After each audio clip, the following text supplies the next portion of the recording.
Hi guys, I'm back from Ireland. It was honestly the best trip I've ever been on in my entire life. If you guys ever have the chance to go, highly recommend it. It was the most beautiful country I've ever been to. So amazing. So I thought I'd tell you guys just a little bit about my trip. It was quite an eventful week. A lot went down, but I'll give you guys the highlights. So I'm going to start with the moment when I realized this trip was going to be awesome. I'm standing on the plane waiting in line to get into the bathroom, and I realized something so amazing. I realized that my wolf sweater has pockets in it. Pockets! I know. This baby has pockets in it. Yes. Okay, so next, I'm still on the plane. We hit ground in Ireland. We come in on the landing strip. I look out the window, and I see a bunny. And I'm pretty sure, this could be my imagination, but I'm pretty sure it was a jackalope, actually. I'm pretty sure I saw antlers. But, the main thing is that we hit ground and there's just wildlife just running around. Wildlife. Just running around. Okay, so I get into the airport and I'm trying to find a taxi. And let me start out by saying, in Denmark, I have never once gotten into a taxi, showed them my address, and they knew how to get there. They asked me, can you please give me directions? Can you show me how to get there? I'm gonna pay you to give you directions to my house? What? Yeah, okay. Besides the fact that most of these guys don't look like someone you want to know where you live. Like, oh, here's my address. That's where I sleep at night. Don't come over later. Please. Please. Seriously, please.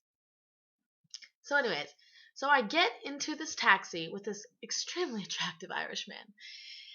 And he starts talking to me, and he's really friendly and nice. And You Give Love a Bad Name by Bon Jovi comes on. And I just look at him like, oh my God, I love this song.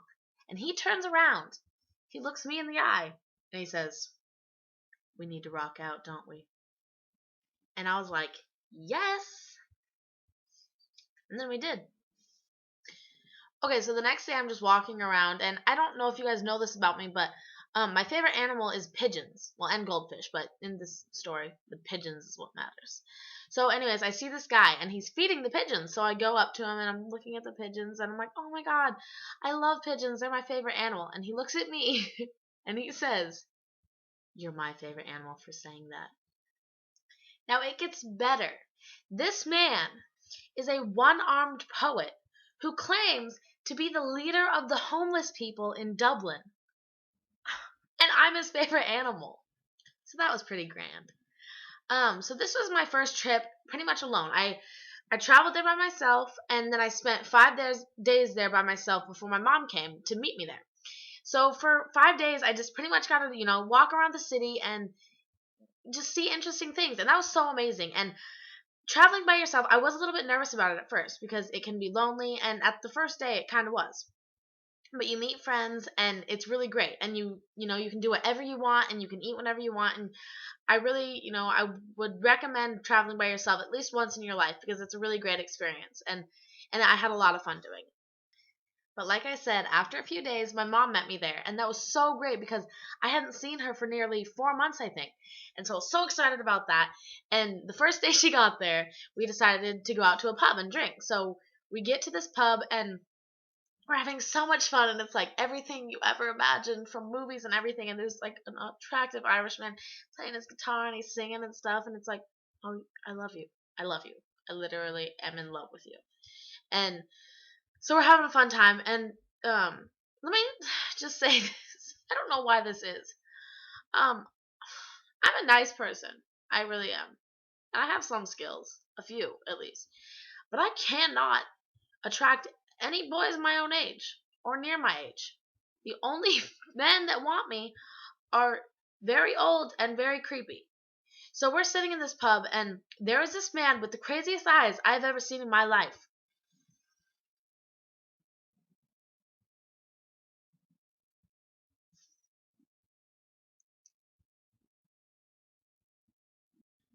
and he gets a team of like 3 men to corral us into a corner. Not literally, I mean, we're sitting there, but they surround us. Like, you can't get away from us. We're taking you home. So in our drunken state of mind, we devised what at the time seemed like an ingenious escape plan. Earlier that evening, while going to the bathroom, Mom had seen a door that led to somewhere we didn't know. But we were going to go out there and not hold the door open to check out what was back there. So we rush out the door and end up locked behind the pub in a creepy alleyway with no way out. Luckily, some man just happens to walk out there as well and holds the door, and we escape safely. And yay! So we move on to the next pub, and we end up with another bunch of creepy old men. But they're a lot nicer, it seems. So they're French, actually. I think we only thought they were nice because maybe we didn't know a word they were saying. But the funny thing was, after like an hour of just standing there with them, I guess, and all that shenanigans, one of them, they literally didn't speak English. Like, they didn't know English at all. One of them looks at me, and my favorite thing is that this is the only thing he learned in English.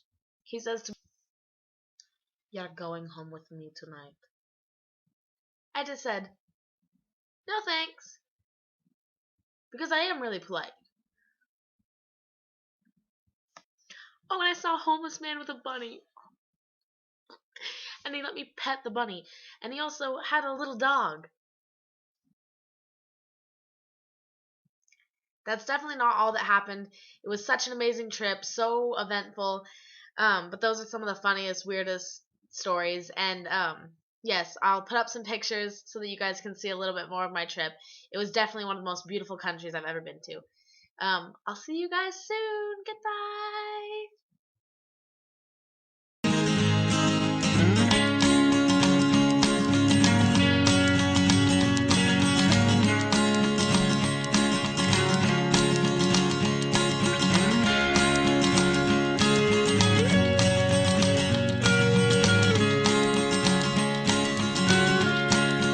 So when in doubt, just call my name. Just before you go insane. If I ever leave this world, hey, I may never leave this world. But if I ever leave